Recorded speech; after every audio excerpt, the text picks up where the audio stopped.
Pada tahun 2003, Roma kembali menjadi sorotan media karena mengkritik Inul Daratista, penyanyi dangdut yang sedang naik daun karena mengandalkan gaya tarinya yang dianggap mesum. Roma dengan mengatasnamakan organisasi PAMI, Persatuan Artis Musik Melayu Indonesia, menentang peredaran album Goyang Inul yang dirilis Blackboard pada akhir Mei tahun 2003. Pada saat itu Rhoma Irama kemudian dikecam sebagai seorang munafik oleh pendukung Inul. Rolling Stone ajak Roma dan Soneta Group tur bareng. Cerita ini dibagikan oleh Roma pada tayangan Tonight Show yang diunggah di kanal resmi YouTube Tonight Show Official. Roma menceritakan ajakan tersebut terjadi pada awal tahun 80-an. Saat itu seorang manajer dari grup band rock paling terkenal di dunia Rolling Stone datang menemui Roma. Kedatangannya tersebut bermaksud mengajak Roma dan Soneta Group untuk ikut Rolling Stone dalam turnya yang bertajuk Giant Road Tour. Sang manajer Rolling Stone datang kepada Roma dengan membawa proposal tur tersebut.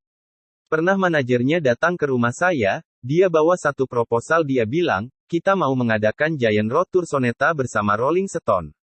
Antara tahun 82 atau 83, ungkap Roma seperti dikutip dari tayangan Tonight Show. Namun sayang rencana tersebut tidak terlaksana karena prosesnya harus dilakukan pemerintah ke pemerintah, tidak ada pihak independen yang bisa memproses proposal tersebut. Terlebih saat itu Roma sering menerima ancaman oleh pemerintah Orde Baru karena dinilai lagu-lagunya mengkritisi pemerintah di masa itu. Ditambah lagi kala itu stigma buruk penggemar musik rock juga sedang mengempur musik dangdut, mulai dari disebut musik kampungan, dan berbagainya. Diproseslah proposal itu. Akhirnya harus G to G, government to government. Saat itu saya lagi di lockdown. Akhirnya tidak terjadi, batal, tuturnya. Penyanyi jazz asal Inggris, Joss Stone sempat tampil dalam Java Jazz Festival, JJF. 2013 lalu. Tak hanya sekadar tampil, ia pun mampir ke rumah Rhoma Irama.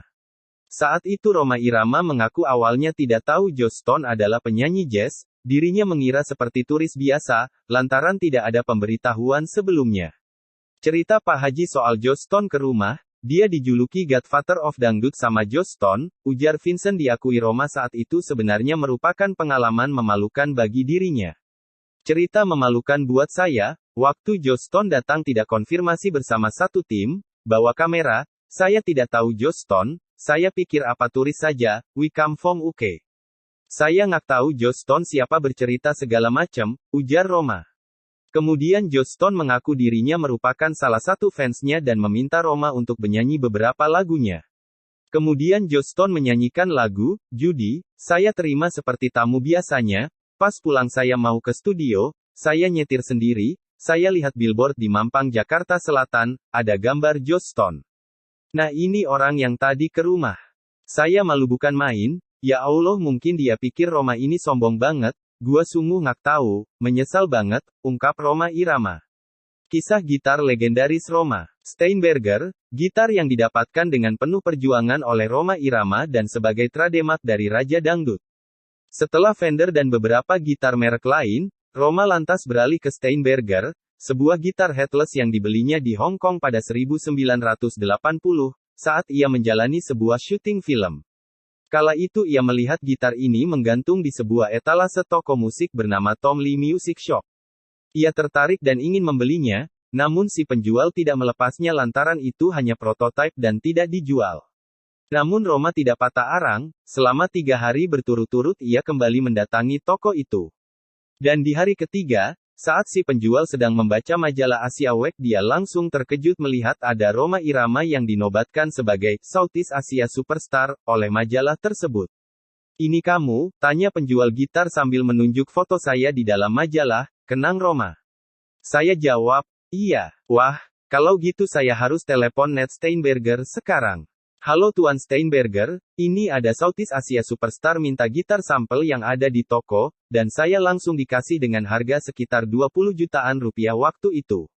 Sampai sekarang gitar itu masih saya pakai. Dan sekarang saya udah punya 3 gitar Steinberger, 2 warna hitam dan 1 warna putih. Saya juga pernah beli sepasang yang seri Spirit tapi kurang enak.